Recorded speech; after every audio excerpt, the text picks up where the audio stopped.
one impossible task, and God himself would come down. God wanted to live among his people. But first, one man had to build a place where God could live. Every detail had to be perfect, and every measurement mattered.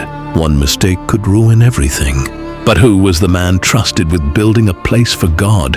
And what would happen if he messed up? To answer that, we have to go back to the beginning of Bezalel's story. Israel had just escaped from Egypt. For generations, they had lived under the rule of Pharaoh.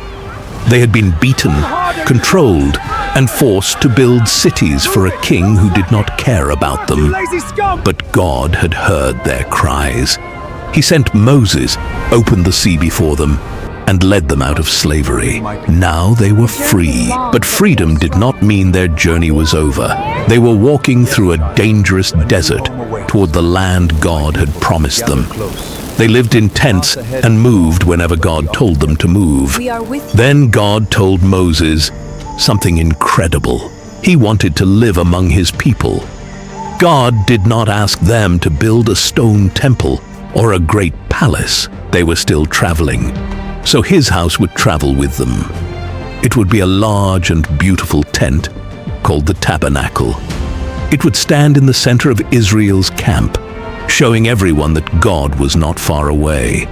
He was with them, but this would not be an ordinary tent. Every measurement mattered. Every part had a purpose. It needed gold, silver, strong wood, fine cloth, and precious stones. It had to be beautiful, yet strong enough to be taken apart, carried and built again wherever Israel stopped. There was just one problem. Who could build it?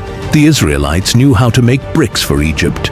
They knew how to carry heavy loads and work under cruel masters. But this project needed something different. It needed people who could shape gold, carve wood, cut stones, weave cloth, and follow exact instructions without changing them. God already knew the man he would choose, and his name was Bezalel. Bezalel came from the tribe of Judah.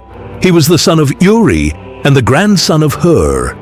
He was not a king, priest, soldier, or prophet. He was a craftsman. He worked with his hands. That may have seemed like an ordinary job, but God was about to show Israel that ordinary work could become holy when it was placed in his hands. Moses came down from Mount Sinai with instructions from God. These were not loose ideas that Bezalel could change. God had given exact plans for the tabernacle and everything inside it. Then God told Moses the name of the man who would lead the work.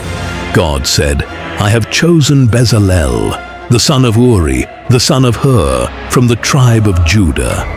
I have filled him with the Spirit of God, giving him wisdom, understanding, knowledge, and skill in every kind of craft." God gave Bezalel the ability to design beautiful work in gold, silver, and bronze. He gave him skill to cut stones, carve wood, and complete every kind of work the tabernacle required. This was different from anything Israel had seen before. The Bible does not tell us how much experience Bezalel already had, but it makes one thing clear. His greatest ability came from God. Bezalel is the first person in the Bible specifically described as being filled with the Spirit of God for a task like this. But Bezalel would not work alone. God chose another man named Oholiab from the tribe of Dan to work beside him. Oholiab was skilled in carving, designing, and sewing beautiful patterns into cloth. Both men were needed, and God called both by name. God also gave them the ability to teach. Two men could never finish the tabernacle alone. Curtains had to be woven, boards cut, gold shaped, and stones prepared. Hundreds of pieces had to fit together. So Bezalel and Oholiab would not simply do the work. They would train other willing workers until the whole camp was filled with people who knew how to help. Moses gathered Israel together and told them what God had commanded. He announced that Bezalel and Oholiab had been chosen to lead the work. Then he asked everyone with skill and a willing heart to join them. But workers were only part of the problem. They still needed materials. There were no markets in the desert where Moses could buy gold or fine cloth. There were no forests nearby filled with perfect wood. Everything needed for the tabernacle had to come from the people themselves. So Moses asked Israel to give. He did not force them. Anyone with a willing heart could bring gold, silver, fine cloth, animal skins, or wood. At first, perhaps no one knew if there would be enough. Then the people began to come. Families stepped out of their tents, carrying what they could give. Some brought gold earrings and bracelets, perhaps the same treasures the Egyptians had given them. Others brought silver, cloth, skins, or wood. No single person could supply everything, but each person brought a part. The gifts kept arriving the next morning. Then they came again the morning after that. Soon, piles of material stood near the workers. Bezalel and his team finally had what they needed. Yet the people continued bringing more. Before long, the workers noticed a new problem. There was too much. They left their work, found Moses and told him, "The people are bringing more than enough to complete what the Lord commanded." Before we continue, these videos takes hours and hours to make. Please like and subscribe and comment which country you are watching this from. Moses had to send a message through the entire camp, telling the people to stop giving. The people who had once been slaves now gave so freely that they had to be held back. With the materials gathered and the workers ready, Bezalel began. The plans from Mount Sinai were no longer just words. Every line now had to become something real. One of Bezalel's greatest tasks was the Ark of the Covenant, the most important object in the tabernacle. It was a strong chest made from acacia wood and covered with pure gold inside and outside. This chest would hold the stone tablets on which God had written his commands. Bezalel could not rush it. If the wood was cut incorrectly, the pieces would not fit. If the gold was shaped badly, the mistake would be seen. He measured, cut, joined, and covered the ark exactly as God had commanded. Then he made its golden cover, called the mercy seat. At each end, he shaped a cherub, a heavenly being made from hammered gold. Their wings stretched toward each other over the center. This was the place where God said he would meet with Moses and speak to him. The ark was small enough to be carried, yet it stood for something greater than any palace in Egypt. It reminded Israel that the God who ruled heaven had chosen to come near them. After the ark, Bezalel made a golden table for the bread of the presence. 12 loaves would be placed on it, representing the 12 tribes. The bread would remain before God as a sign that every tribe belonged to him. Then came one of Bezalel's hardest tasks, the Golden Lampstand. It could not be built from separate branches and connected later. The whole lampstand had to be hammered and shaped from one piece of pure gold.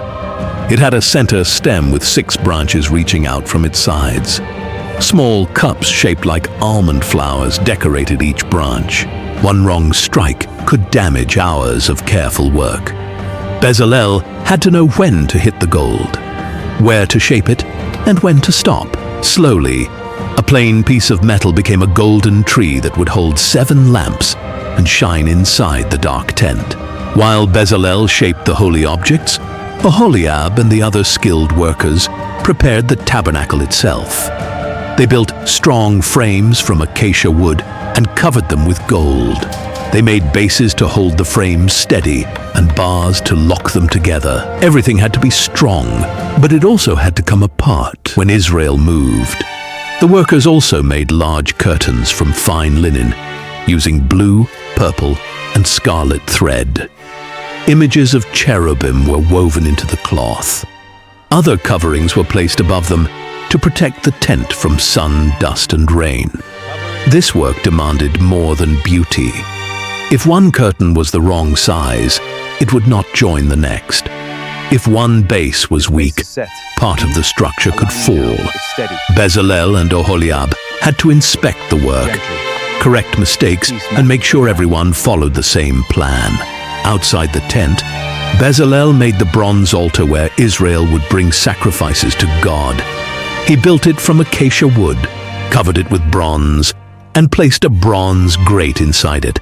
At each corner, he formed a horn as part of the altar itself. The altar stood in the courtyard before the entrance to the holy tent.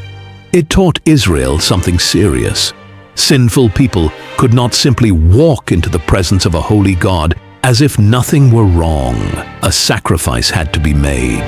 Near the altar, Bezalel made a large bronze basin where the priests would wash their hands and feet before serving. The bronze came from mirrors given by women who served near the entrance of the meeting tent. Something they had once used to look at themselves was now used to prepare priests to stand before God. Bezalel's team also made the clothing Aaron would wear as Israel's high priest. The most detailed parts were the ephod and the breastplate. The ephod was a special woven garment made with gold, blue, purple, and scarlet thread. On its shoulders were 2 stones engraved with the names of the 12 tribes. Over Aaron's heart rested the breastplate. It held 12 precious stones, 1 for each tribe of Israel. Whenever Aaron entered God's presence, the names of all the tribes went with him. Even the smallest tribe was remembered. Not one name was missing. This was what made Bezalel's work different. He was not making beautiful objects simply so people would admire them. Every part taught Israel something about God. The ark spoke of his presence. The bread showed his care. The lampstand filled the holy place with light. The altar showed the cost of sin. The priest's clothing showed that Israel needed someone to stand before God for them. Bezalel had to hold all of this together. He had to lead workers, protect the materials, follow the plans, and make sure that beauty never became more important than obedience. The work continued for months. Day after day, hammer strikes rang through the camp. Needles passed through cloth. Wood was cut and smoothed. Stones were placed into gold. The piles of raw material slowly disappeared, and the pieces of the tabernacle took their place. At last, the work was finished. The workers brought everything to Moses: the tent and its coverings, the ark, the table, the lampstand, the altars, the basin, the priestly clothing, and every tool needed for worship. Now came the final test. Moses inspected it all. He had received the plans from God, so he knew what every piece should look like. He examined the work and compared it with what God had commanded. After months of effort, one careless change could have ruined the result. But Bezalel and the workers had not replaced God's plan with their own ideas. They had not made the work easier by removing difficult parts. They had followed every command. Scripture says that Moses looked over all the work and saw that they had completed it exactly as the Lord had commanded. Then Moses blessed them.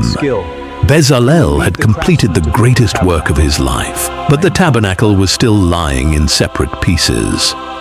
It had never been raised as one complete structure. On the first day of the new year, God told Moses to set it up. The bases were placed on the ground. The frames were raised and locked together. The curtains were spread across them. The ark was carried into the innermost room, called the Most Holy Place, and hidden behind a thick curtain. The table, lampstand, and altar of incense were placed in the outer room. The bronze altar and basin were set in the courtyard. At last, Moses hung the final curtain at the entrance. The work was complete. For months, Bezalel had measured, shaped, taught, and built. But there was one thing he could never create. He could build the place, but he could not fill it with the presence of God. Then a cloud came down. It covered the tabernacle, and the glory of the Lord filled the tent. God's presence was so powerful that even Moses could not enter. The people of Israel could see the cloud from their tents, The God who had rescued them from Egypt had truly come to live among them. When the cloud lifted, Israel traveled forward. When it remained over the tabernacle, they stayed where they were. By day, the cloud guided them. By night, fire shone inside it for the whole nation to see. These videos takes hours and hours to make. Please like and subscribe and comment which country you are watching this from.